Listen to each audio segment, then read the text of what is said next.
हा शिराळा मतदारसंघामध्ये तुतारी एवढ्या जोरात वाजणार आहे का काहीच बोलायची गरज नाहीये। पण शिवस्वराज्य यात्रेच्या या शिराळ्यामधल्या सभेसाठी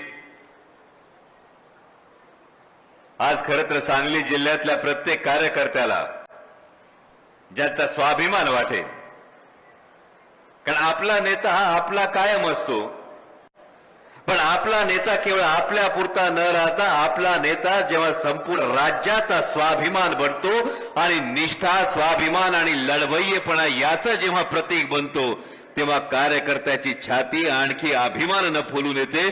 ते आपले नेते राष्ट्रवादी काँग्रेस पक्ष, शरदचंद्र पवार पक्षाचे प्रदेशचे अध्यक्ष, माझे मार्गदर्शक नामदार जयंतरावजी पाटील साहेब,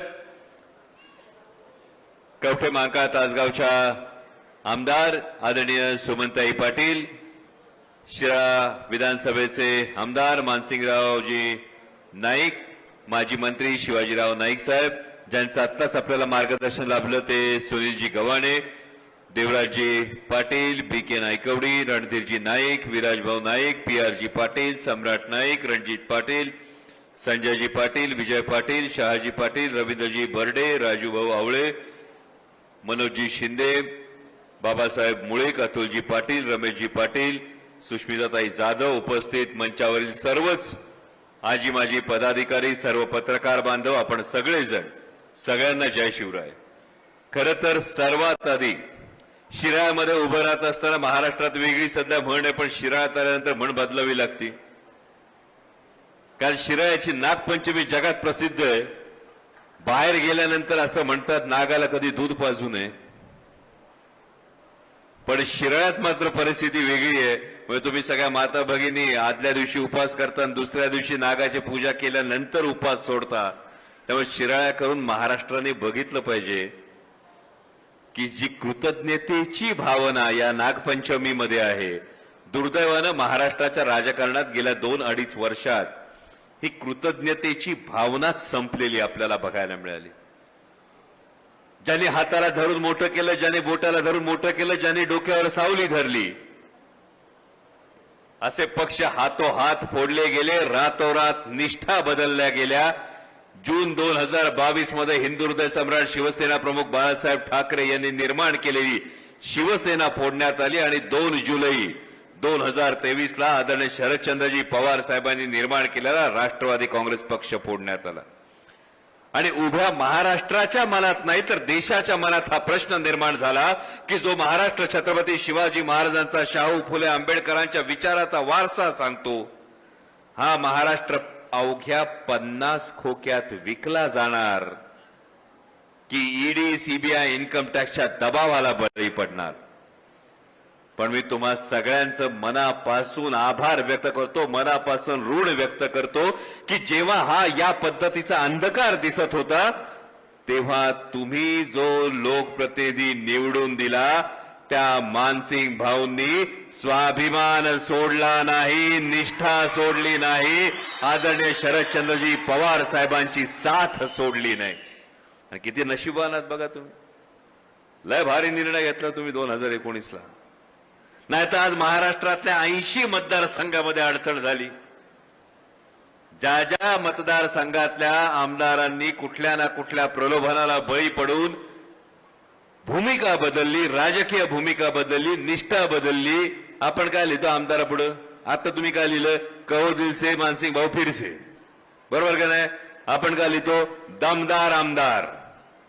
बाकीच्या 80 मतदारसंघात कार्यकर्त्यांना प्रश्न पडायलाय, आपल्या तर बाबांनी गद्दारी केली, आता दमदार लिहायचं का गद्दार लिहायचं? पण तुम्ही नशीबवान आहात की तुमच्या बाबतीमध्ये मानसिंग भाऊंनी जो निर्णय घेतला, हा निष्ठेचा निर्णय घेतला, हा स्वाभिमानाचा निर्णय घेतला। आणि मी मानाचा मुजरा करतो मानसिंग भाऊंना यासाठी की जेव्हा आमच्या सारख्या कार्यकर्त्यांच्या मनात हा प्रश्न पडला होता की महाराष्ट्र दबावापुढे झुकणार, महाराष्ट्र निष्ठा विकणार की महाराष्ट्र स्वाभिमानाच्या बाजूने उभा राहणार, हा तुमचा लढवय्या, हा तुमचा ठाण्या वाघ, हा महाराष्ट्र धर्मासाठी, स्वाभिमानासाठी आदरणीय पवार साहेबांच्या साथीला उभा राहिला, यासाठी मनापासून तुमचा आभार व्यक्त करतो। आता इथे फार मोठ्या संख्येनं खरं तर माझ्या माता भगिनी बसल्यात. आधीचं नाटक तुम्ही सगळ्यांनी बघितलंय, त्यामुळे जे काय म्हणायचंय ते तुम्हाला कळलंय, कारण तुम्ही लय हुशार आहात.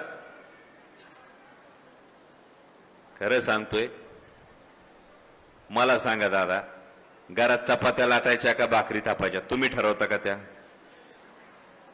आज भात लावायचा का नाही तुम्ही ठरवता का त्या? आज भाजी कंची करायची तुम्ही ठरवता का त्या? आता खासगीत सांगा, आज शर्ट तुम्ही कुठला घालायचा हे तुम्ही ठरवता का त्या?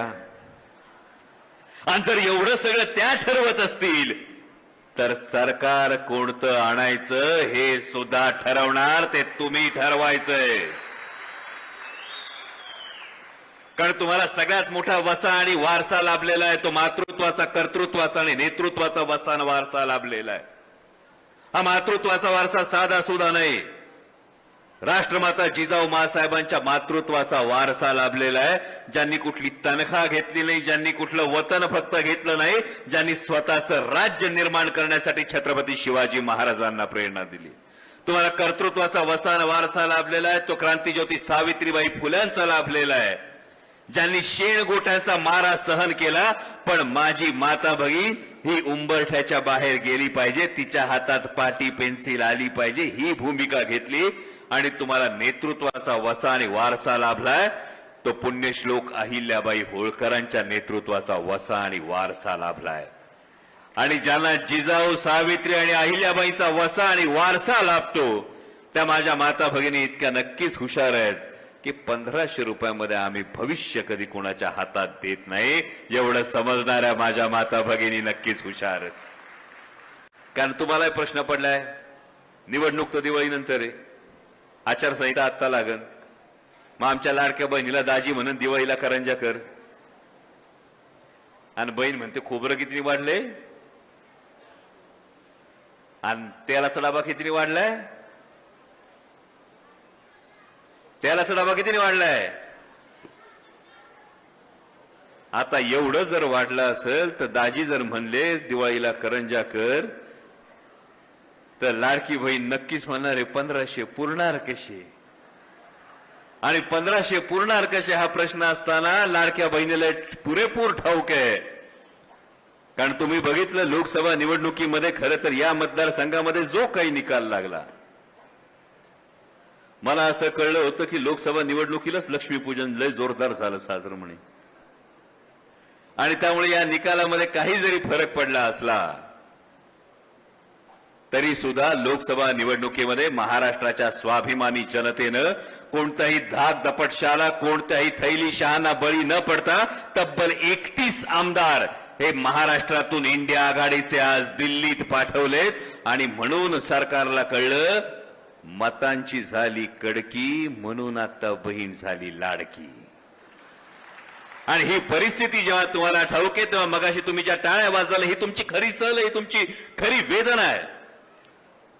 कारण एकीकडे लाडकी बहीण म्हणायचं, लाडकी बहीण म्हणत असताना दुसरीकडे बदलापूर सारखा प्रसंग घडतो. परवा पुण्यामध्ये एक आमची भगिनी रात्री मित्राबरोबर बोपदेव घाटात गेले, तिथे 3-4 नराधमाने तिच्यावर बलात्कार केला. आज मगाशी बातमी आली 13 वर्षाच्या चिमुरडीवर पिंपरी चिंचवडमध्ये बलात्कार होत असेल. जर आमची बहीण सुरक्षित करू शकत नसाल तर बहिणीला लाडकी म्हणण्याचा कुठला नैतिक अधिकार आहे, हा प्रश्न आपल्याला विचारावा लागेल.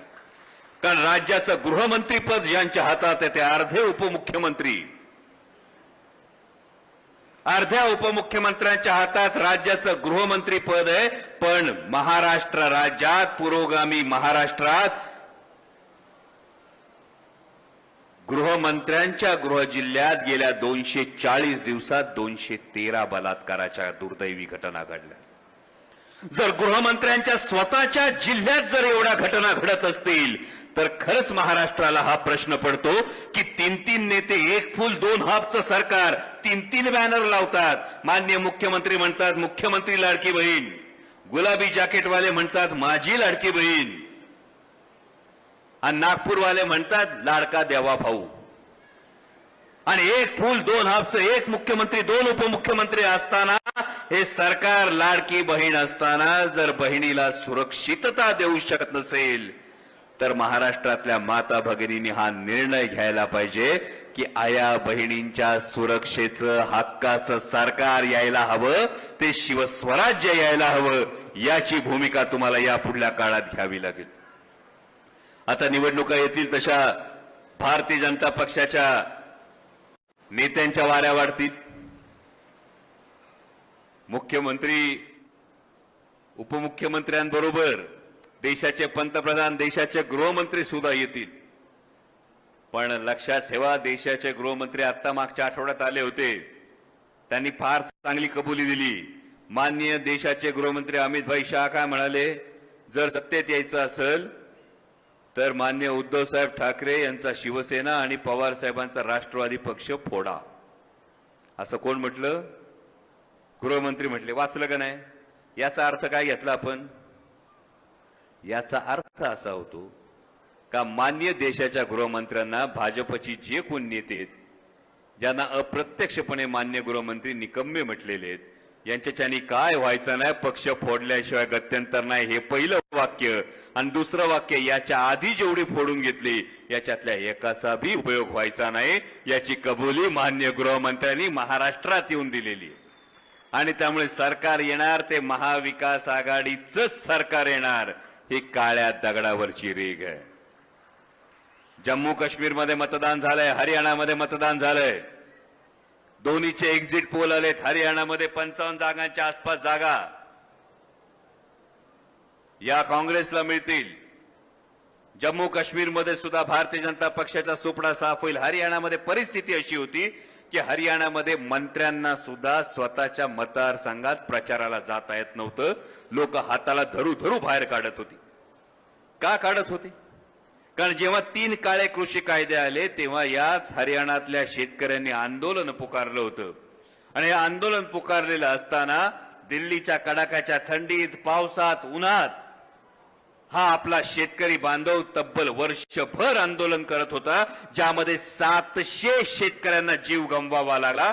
आणि भारतीय जनता पक्षाच्या सरकारने काय केलं तर तारेचं कुंपण घातलं, लाठीचार्ज केला, अश्रुधुरांचा मारा केला, पाण्याचे फवारे मारले. आणि मग हरियाणातल्या शेतकऱ्यांनी ठरवलं, आम्ही दिल्लीत येताना तुम्ही आमची वाट अडवली होती, आता तुमची वाट लावल्याशिवाय आम्ही गप्प राहणार नाही. हा निर्णय हरियाणातल्या शेतकऱ्यांनी घेतला.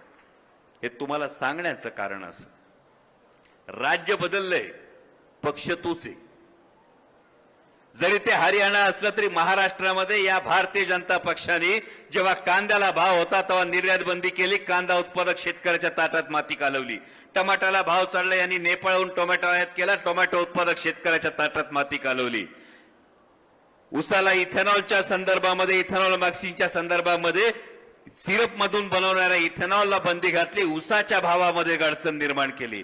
कापसाला भाव चढला, ऑस्ट्रेलियातून कापूस मागवला, सोयाबीनला भाव चढला, सोयाबीन आयात केली. आणि आता महाराष्ट्रातल्या शेतकऱ्यांनी ठरवलंय, ज्या भारतीय जनता पक्षाने आमच्या ताटात माती कालवण्याचं पाप केलं, त्या भारतीय जनता पक्षाच्या राजकीय स्वप्नांना मातीत मिळवल्याशिवाय महाराष्ट्रातला शेतकरी गप्पा बसणार नाही.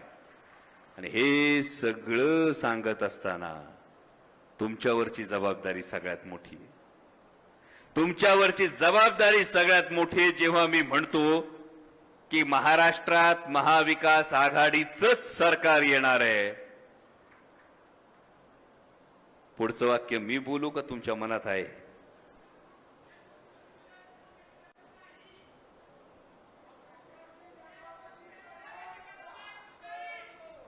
हा,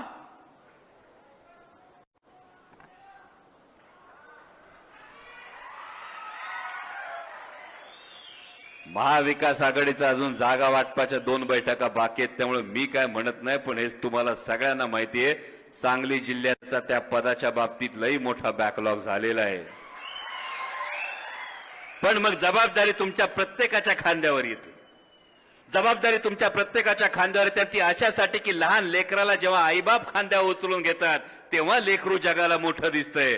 आणि त्या पद्धतीनं सांगली जिल्ह्यातला महाविकास आघाडीचा प्रत्येक उमेदवार हा आमदार झालाच पाहिजे, अशा पद्धतीने जर तुम्ही भूमिका घेतलीत तर राष्ट्रवादी काँग्रेस पक्षातलं सर्वोच्च पद जे असेल ते आदरणीय जयंत पाटील साहेबांनाच आहे. कारण महाराष्ट्रामध्ये जेव्हा भले भले ही वाताहत होत होती, पक्षाचं काय होणार हा प्रश्न पडला होता, तर मला अभिमान वाटतो की मी या अशा नेतृत्वाच्या हाताखाली काम करतो की जे नेतृत्व सुसंस्कृत आहे, पण टप्प्यात आला तर कार्यक्रम केल्याशिवाय सोडत नाही. आणि त्यामुळे ही सगळी जबाबदारी तुमच्या प्रत्येकाच्या खांद्यावर देतो. आणि महाराष्ट्र फिरण्यासाठी तुम्ही सगळेजण जिल्ह्याची जबाबदारी घ्याल अशी अपेक्षा व्यक्त करतो आणि तुमची रजा घेतो. धन्यवाद. जय शिवराय.